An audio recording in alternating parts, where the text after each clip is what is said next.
Assalamualaikum warahmatullahi wabarakatuh. Perkenalkan, nama saya Riki Ardiansyah, NPM 19411201 dari kelas Manajemen 19C. Di sini saya akan mereview film yang berjudul Istirahatlah Kata-Kata. Sebelum saya mereview lebih lanjut, mari kita saksikan bersama untuk trailernya terlebih dahulu.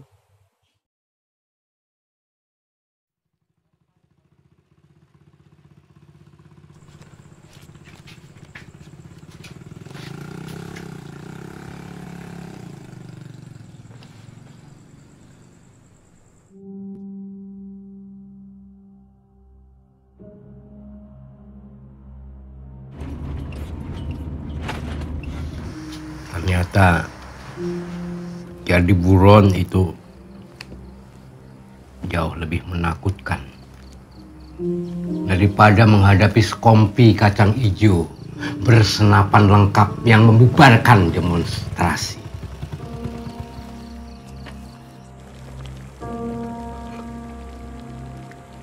Omahe kerap ditekani polisi, tentara, intel. Sopo ujug-ujug teko koyo maling.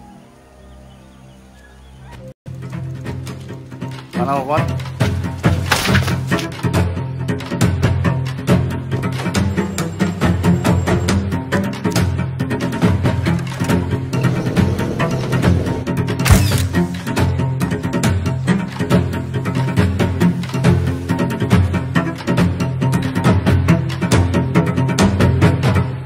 Kemerdekaan itu nasi, dimakan jadi tai.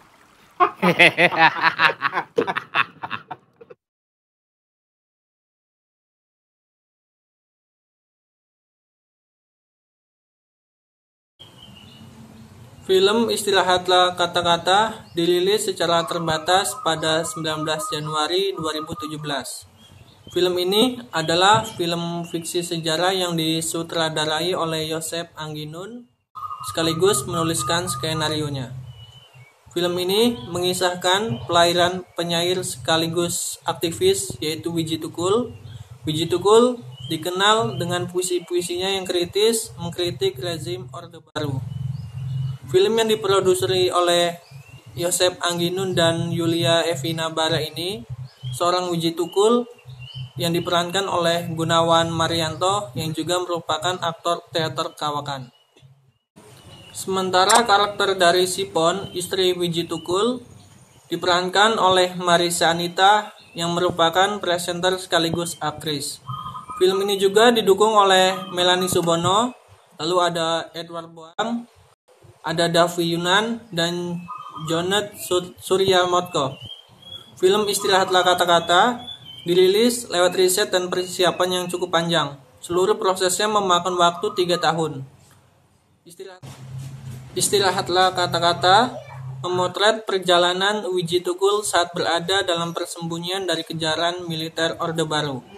Meski aslinya hidup Widji Tukul sangat bersinggungan dengan politik, Anggi memilih untuk lebih banyak mengeksplorasi hidup Widji Tukul sebagai seorang manusia.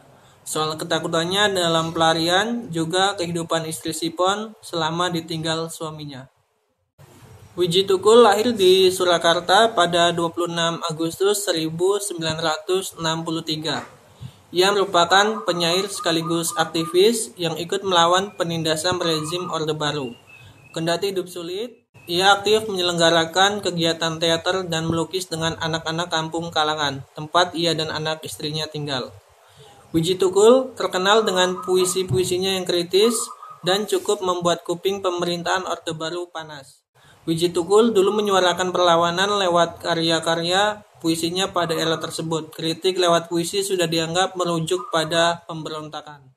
Istirahatlah Kata-Kata diawali dengan narasi pembentukan PRT, Partai Rakyat Demokratik, dan kerusuhan yang terjadi. Akibatnya, hingga membuat beberapa penggagasnya ditangkap dan dicap sebagai buron. Film ini berlatar belakang di Solo, tempat Widji Tukul tinggal bersama istrinya Sipon dan kedua anaknya. Kemudian bergeser ke Pontianak, tempat di mana Wijitukul melakukan pelarian saat buron oleh pemerintah.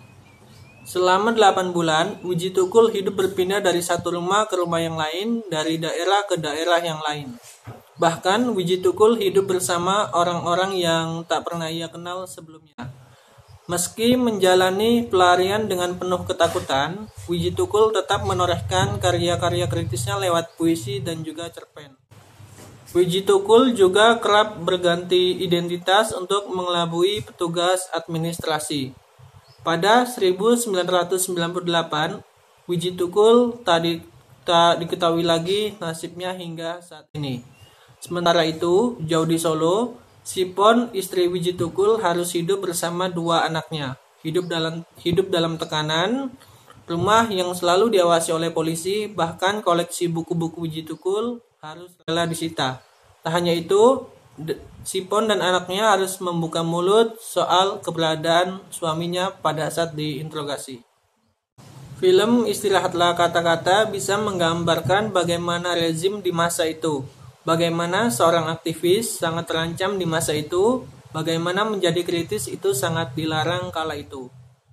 Menurut saya, film Istirahatlah Kata-Kata dibuat sebagai media untuk mengingatkan penonton akan kasus hilangnya Wijitukul yang hingga kini tak kunjung menemui titik terang. Film ini juga dibuat untuk mendorong pihak berwajib menuntaskan kasus ini. Dengan film ini, generasi muda diharapkan terpicu untuk melakukan gerakan positif untuk membela hak asasi manusia. Sebaiknya jangan terlalu berekspektasi lebih pada film ini, dan lebih baik kalian yang menonton film ini lebih tahu dulu siapa sosok Wijitukul sebenarnya. Film ini memang mengisahkan bagaimana pelarian sosok Wijitukul yang menjadi buronan. Namun, sang sutradara tidak menampilkan banyak informasi bagaimana konflik yang terjadi seorang Wijitukul dijadikan buronan. Tidak ada cerita tentang bagaimana kisah hidupnya dengan detail, bagaimana ia membacakan setiap puisi-puisinya pada publik, ataupun visualisasi demonstran di masa itu. Menurut saya, seperti sebuah monolog selama kurang lebih 1 jam, film ini lebih banyak menampilkan keheningan yang mencekam, dengan suara Gunawan membacakan penggalan demi penggalan syair puisi Wijitukul. Mungkin akan terasa bosan dan garing, bahkan sedikit mengantuk, tapi pada pertengahan film ini kita bisa melihat bagaimana sosok Wijitukul bisa lepas dan mulai memunculkan guyonan lucu bersama Thomas dan Martin di salah satu kedai. Meski tidak banyak, tetapi cukup menghibur. Sekian dari saya mereview film ini, film yang berjudul yaitu Istirahatlah Kata-Kata. Semoga setelah kalian menyaksikan film ini bisa mengambil sisi positifnya. Terima kasih. Wassalamualaikum warahmatullahi wabarakatuh.